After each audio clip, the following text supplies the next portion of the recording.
fabric. We had some Fabric Challenge fans we saw down there, Jaws, taking the shirts off early. They are pumped here at Memorial Stadium. But, Ronnie, very interesting. We come over from the hotel about 4 o'clock. It was back in December of 1983, the last time there was a football game, a regular season game here. And at 4 o'clock this afternoon, August 3rd, 1996, they're still painting the Ravens logo.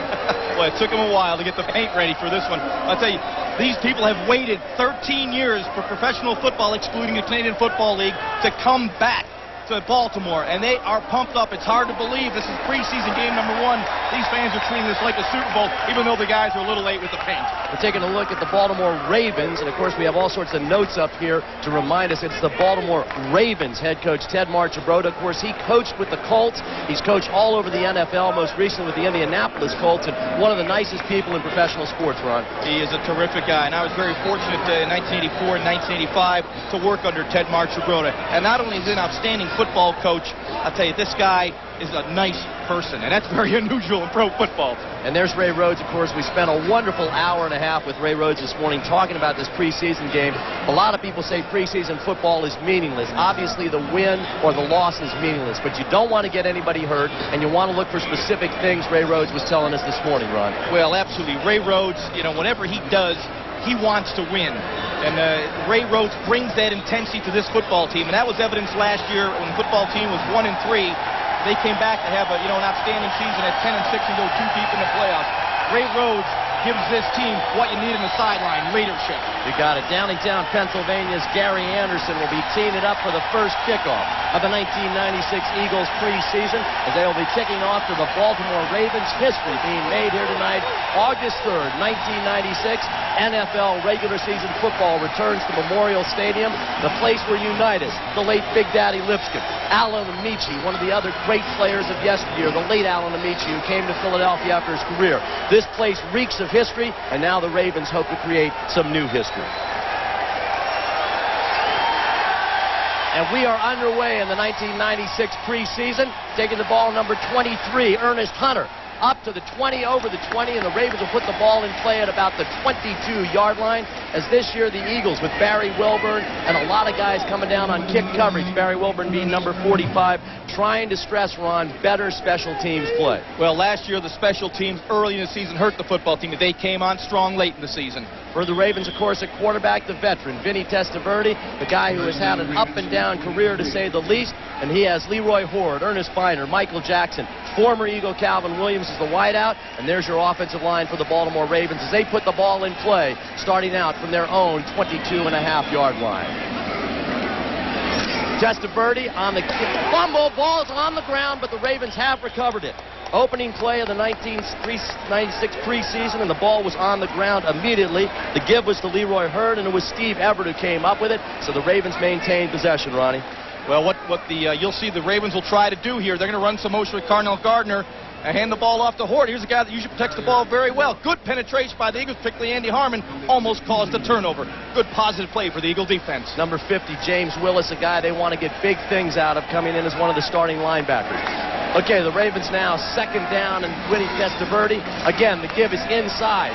Horde going outside. He's trying to turn the corner, and he does. He's going to be over the 25, almost out to the 30. Big pickup for Leroy Hurd as Michael Zordich came up and made the stop, but a nice gain for Leroy Horde. Well, Jerome Henderson had an opportunity to stop this play for no gain, and of course Jerome is filling in for Bobby Taylor.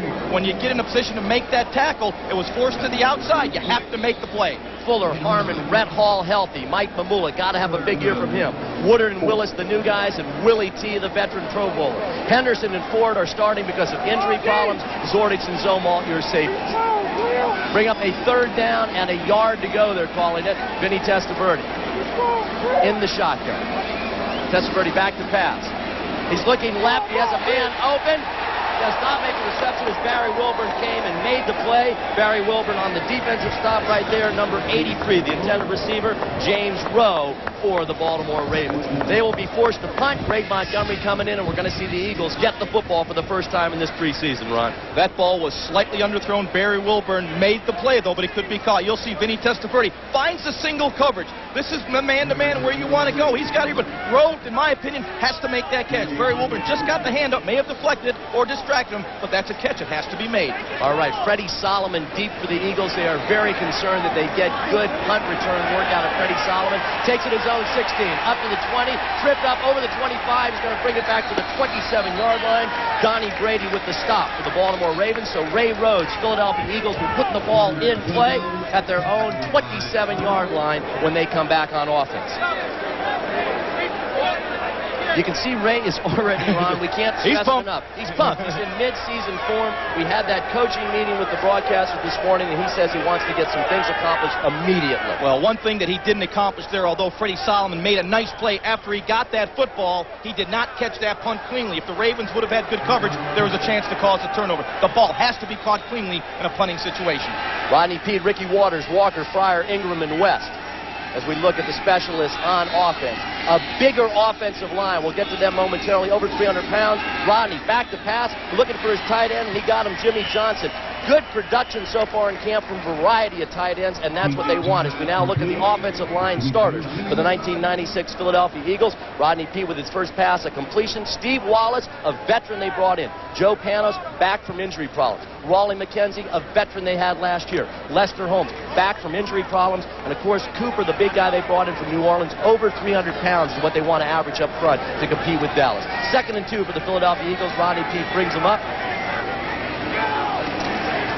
The give is to 32. Ricky Watters' first carry of the year, and he's going absolutely nowhere on the play. Ray Lewis, a guy they absolutely love here, a rookie they are very high on, makes the stop, Ronnie. Well, Ray Lewis is the guy the Ravens are looking for to solidify their inside linebacker spot. Last year, it was Pepper Johnson, who is now looking for a job. Ray Lewis is the guy they want to see rise to the top. Burnett, Goad, Footman, Pleasant, Kroll, Ray Lewis that Ronnie was just talking about, Mike Caldwell. Their secondary, Langham, Booth, Moore, and Eric Turner, the veteran. And, of course, this team last year was 5-11 as the Cleveland Browns. The year before, basically the same team was 11-5. A lot of distraction in Cleveland a year ago. 3rd down and 3 for the Philadelphia Eagles. Rodney Peete up under center.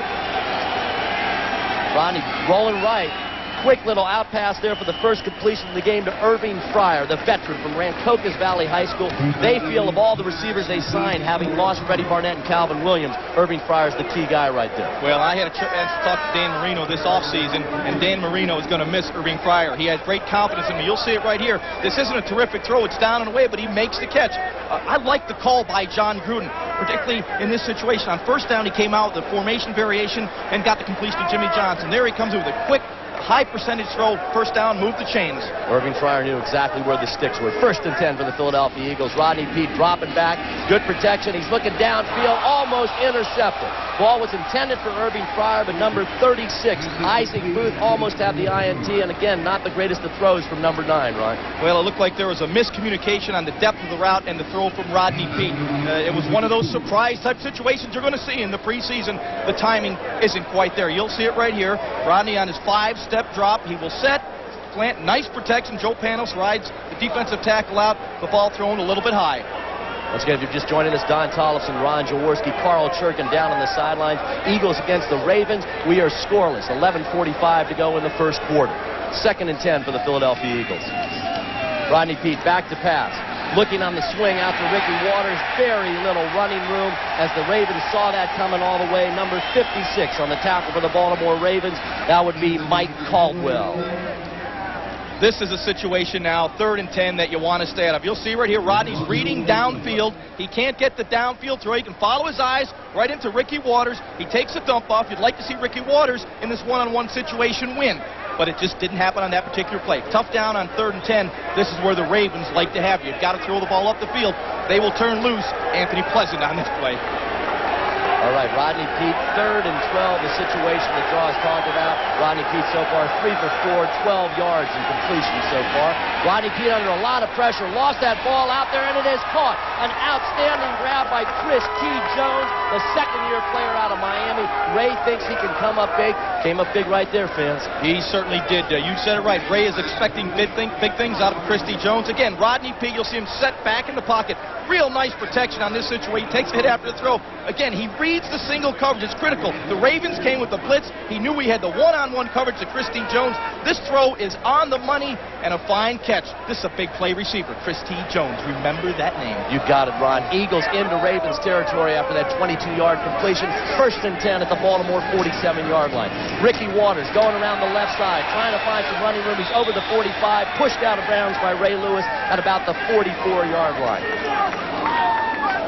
One of the things, you know, as we look at Ray Lewis right there, who is a stud on defense, the Eagles hope they can get that kind of play out of their young guys, Willis and Woodard. But as we look at the replay, one of the things this offensive line has is not only size, but hopefully mobility. And I'll tell you, the critical block there was the left of your screen, number 83, Ed West. Ed West is an outstanding blocker. He stuck, he stayed, and gave Ricky Watters somewhere to run. Ed West is out there because he can block. All right, Ricky Watters with a huge year in 95 for the Eagles. 2nd down and 6 yards to go, the ball on the 43. Rodney Peete, 2-step drop over the middle, quick throw, and a completion to number 85, Mark Ingram, another one of those veterans they brought in, and you love it. Just like Fryer, he knew where the yard markers were. The real positive thing here, the play calling of John Gruden. Here you'll see Mark Ingram running the slant. He'd like to break in at about 5 yards, which he does. They're in a kind of a soft double zone coverage. You see that corner kind of stayed inside with the safety coming over the top. Stig on Moore. Rodney found the soft spot, as did Mark Ingram. They read it. Well, that's being on the same page. That's surprising this early, Don. You got it. There were his stats for the Packers. 1st and 10 for the Philadelphia Eagles, moving from the 36-yard line of the Baltimore Ravens. The give is to Ricky Watters. Not much running room. He stopped just about at the line of scrimmage. Dan Footman with the stop for the Baltimore Ravens. That's going to bring up just about a 2nd and 10. If Ricky Watters has a fault, it's the fault of trying to make a big positive play out of every play. That play was well defensed by the Baltimore Ravens. You can see here, their defensive line had a good surge. They had the Eagles line back on their heels. And when Ricky's got to recognize that, he's got to fight for 1 or 2 yards and take what that play will give him, rather than try to dance in the backfield and try to hit the home run or the big play. Okay, right at the line of scrimmage, 2nd and 10 for the Philadelphia Eagles, moving into Baltimore Ravens territory here at the 36-yard line. Rodney Peete, back to pass, looking over the middle. Incomplete. He had a nice pattern run by Mark Ingram, but he didn't get the ball to him, and it's going to bring up that 3rd and long again that you hate, Jaws. Well, it is not a good situation. When you get in 3rd and 6 or more, the defense can now dictate to you what you have to do with your play selection. It limits what you can do. As you'll see on this play right here, good offensive line protection. The offensive line is doing a very, very solid job early in the ball game. This ball has to be thrown in there at the buckle on the belt. It was a little bit high. Rodney, when he's off, he's usually off high. He was there. Ray Rhodes working the gum in midseason form, trying to keep up with special teams coach Danny Smith. Rodney Peete, short drop over the middle, and nobody there. It was intended for Mark Ingram. Might have been a broken route, and in fact, Mark Ingram pointed to himself and was a broken route. It had to be. Rodney Peete took a 3-step drop, which normally your breaking point on a 3-step drop is somewhere between 4 to 6 yards. Mark Ingram took that route up to 10 yards. The timing was off. They're obviously discussing it right now. We're seeing the typical preseason breakdowns on the first drive of the preseason. All righty, Tommy Hutton is into punt. Of course, Gary Anderson, very, very consistent, one of the most consistent place kickers in NFL history, does not have the long leg at this point in his career, so Tommy hit Hutton into punt. Ernest Hunter deep for the Ravens. Penalty flags all over the place. It is the preseason, Jaws, you can tell. Yes, it is. As the officials come over and discuss the situation here, we have our first NFL officials conference of the year. And you know what we need to do? We usually have a stopwatch for hang time and the like. We got to get a stopwatch on the officials conference this year. Here come the officials. Speaking of them, Red Cashin, Al Conway, a Philadelphia friend of ours, Sid Seaman, Bill Spexma. Red Cashin. It's 5 yards, still 4th down. Had a chance to talk to Red before the game, and I always got to know the officials, because every time I take one of those shots upside the head, I'd say, wasn't that a little bit late, Red? Come on, wasn't that a little bit late? You got to work the officials. I talked to Rodney and Ty, hey guys, go find the referee, get to know him real well. Check that program, get to know his name. You get to know if he likes to play golf and talk about that handicap, and make him your friend. All right, we're looking at Tommy Hutton, who had an outstanding year last year as the Eagles punter. He, of course, was the rookie free agent coming out of Tennessee. Did not have a lot of college success in terms of everybody looking at him. He was a good punter, but not a guy that was drafted, but he did a great job. As we look at Ernest Hunter last year with the Bent, Cleveland Browns with the return man with the stats you just saw. All right, Hutton standing just off of midfield. He's at his own 49. Gets the punt up. Hunter's going to watch that one. It's going to be down inside the 5. Oh, they're going to love this. Danny Smith is absolutely going to love the fact that number 52, Sly Wright. He goes by the name of Sly and the family stone Wright, not Sylvester. And that has to make Ray Rhodes delighted because the special teams a major area of concern. All right, we are in the first quarter. 8:24 to go at Memorial Stadium, scoreless. We'll be right back with more Philadelphia Eagles football after this NFL on Fox timeout. We are back, 8:24 to go in the first.